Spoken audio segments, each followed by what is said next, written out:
Hi students, today we are here with a new chapter from Snapshots. Mother's Day. Mother's Day written by J.B. Priestley. This chapter is written by J.B. Priestley. Before starting the chapter, as usual, we will learn about the author.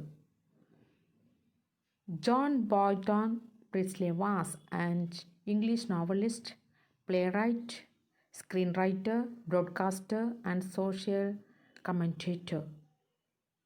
His Yorkshire background is reflected in much of his fiction, notably in The Good Companions, which first brought him to wide public notice. Introduction. Mother's Day deals with an issue that concerns all women the world over. The position of a woman in the family is pitiable both as a wife and as a mother. She is neglected and ordered about by the entire family. Her duties are unlimited with no weekend break for recreation or change. Priestley discusses this issue in a humorous and satirical manner. Now we will come to the summary of the lesson. The play has 5 major characters in all. Mrs. Annis Pearson, her husband George, their son Cyril, their daughter Doris, and her neighbor Mrs. Fiscland. The action takes place in the living room of the person's house in a London suburb. It is afternoon. Mrs. Pearson and Mrs. Fiscland are neighbors. Mrs. Pearson is a pleasant but worried looking woman in her 40s. She is docile and submissive. She is very fond for her children, although they treat her like a domestic slave. Mrs. Fiscland is older, heavier, and a strong woman. She is a fortune teller. She had learned that art in an Asian country where she had spent 12 years. She smokes, drinks, and also plays cards. The two ladies are seen together as the curtain gossip. It is Mrs. Pearson's house. She tells her problems to her neighbor. The children Doris and Cyril are grown-ups, but both are selfish and thoughtless. They work in some office, but soon after coming back home, they are in a hurry to go out to enjoy themselves. They demand tea and other services like the ironing of their clothes.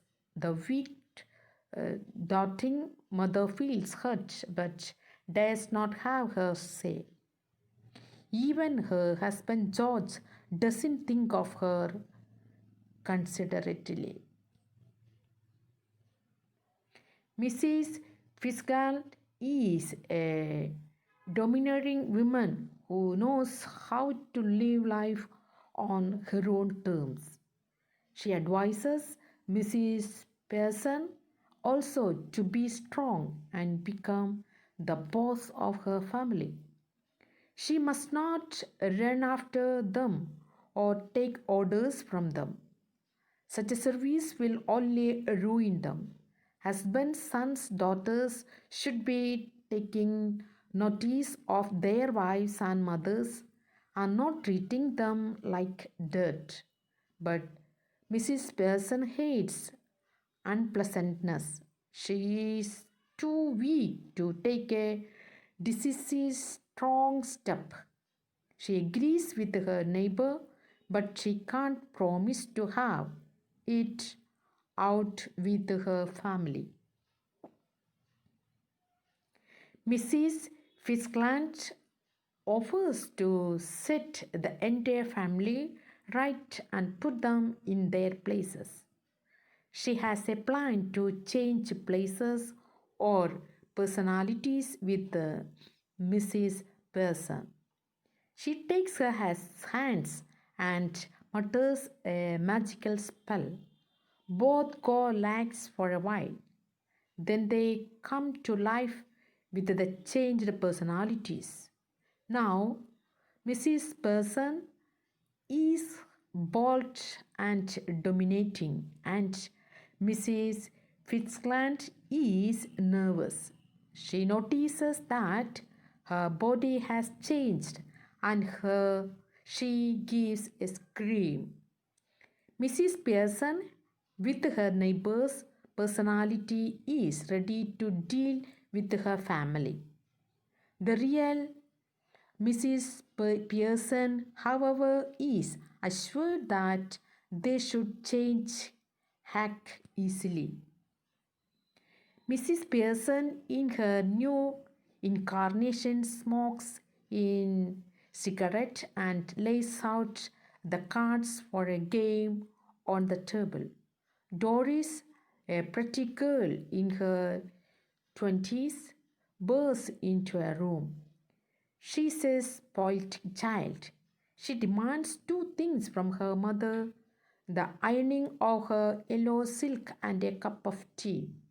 She's taken aback to see her mother smoking. She is further shocked to know that there is no tea ready. She is in a hurry to go out with her boyfriend, Charlie Spence. The mother refuses to do any ironing. She downgrades Charlie Spence. She condemns the yellow silk dress. She calls Charlie a man with buck teeth and half-witted. Dory is in tears and she runs out. After a moment, there comes Cyril. He also demands tea from her mother. He is annoyed to hear a no from her. He also learns to his dismay that his clothes have neither been laid out nor mended. He wonders if she is unwell. He also wonders why she should refuse to serve him and talk to him harshly. His mother explains that she too needs a weekly change from her routine. Doris enters the room. She is now wearing a wrap. The mother tells her that she looks terrible. Doris blames her for making her cry.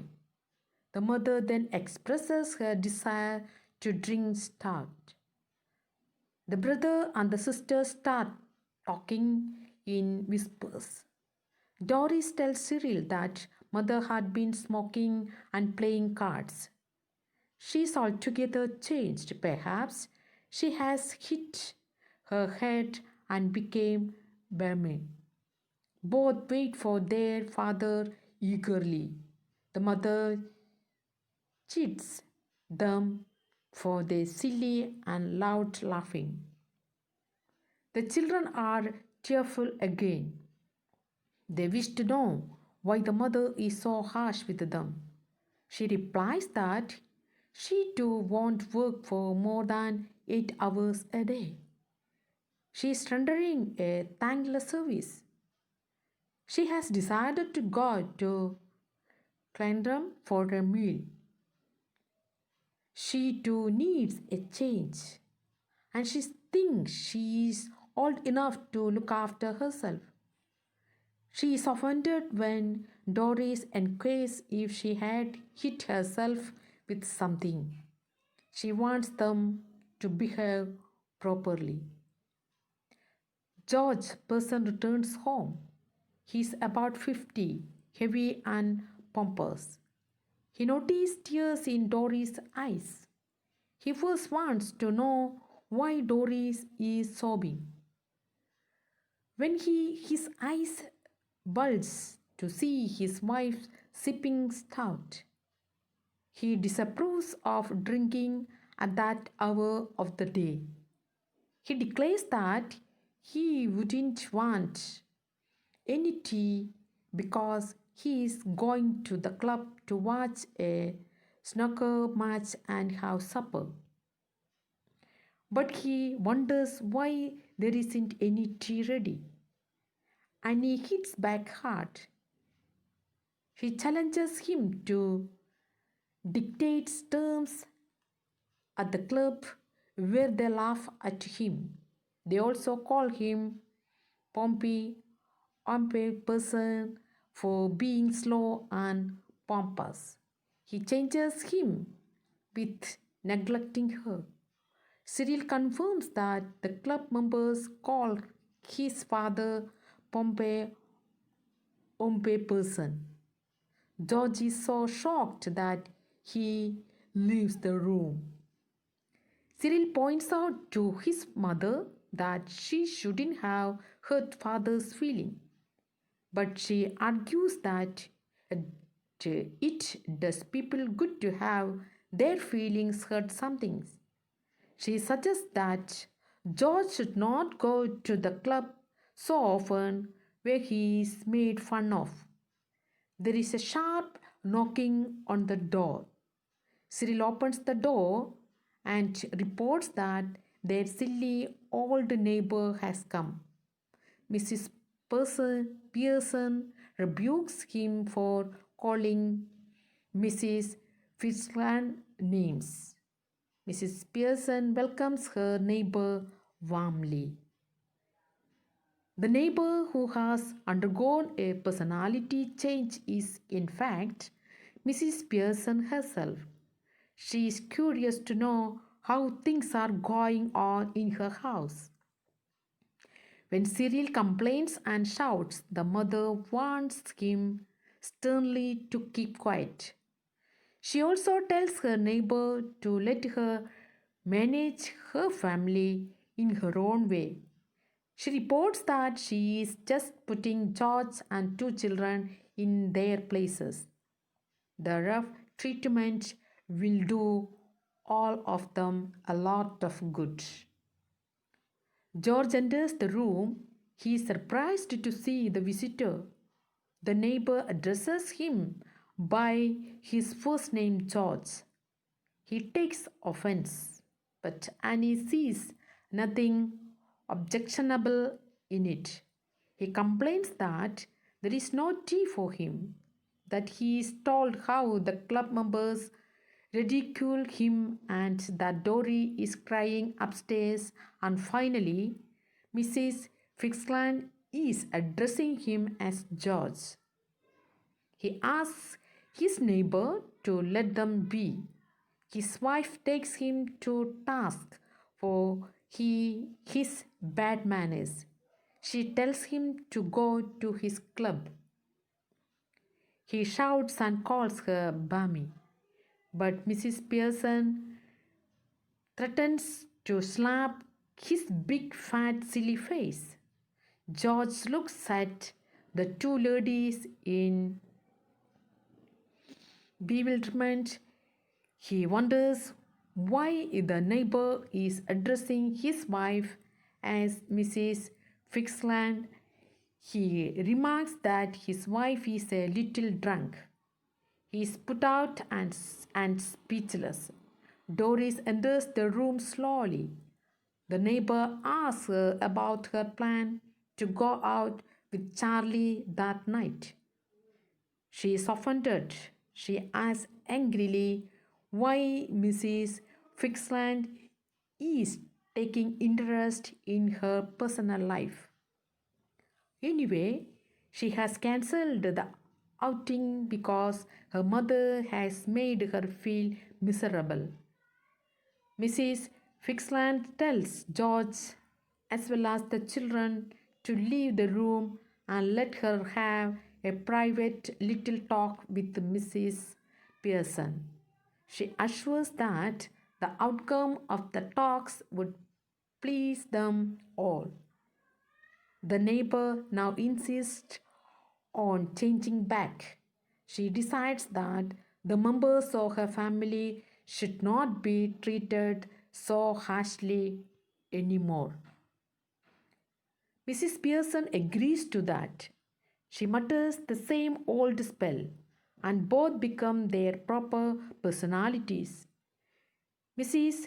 Fitzgerald advises her neighbor not to go soft on them again, otherwise, all her labor would go waste. Secondly, she must not give any explanation or feel sorry for the drama. A tone of being tough would work. She asks what Mrs. Pearson really wants her husband and children to do. Mrs. Pearson gives a list of her demands. They should stop at home for once, help her prepare and serve dinner, and play a game of rummy sometimes. She agrees to act on Mrs. Fitzgerald's advice and deal with her family with a firm hand. George, Doris, and Cyril enter the room and look anxiously at Mrs. Pearson. She smiles and they smile back. She now unfolds her plan. She asks for a nice family game of rummy. The children will get the supper ready while she will have a talk with their father. All agrees with her. She finally thanks her neighbor and bids her goodbye. As she walks out of the room, the family gathers around the mother. I hope that you understood this chapter very well about the mother. Thank you. Thank you so much.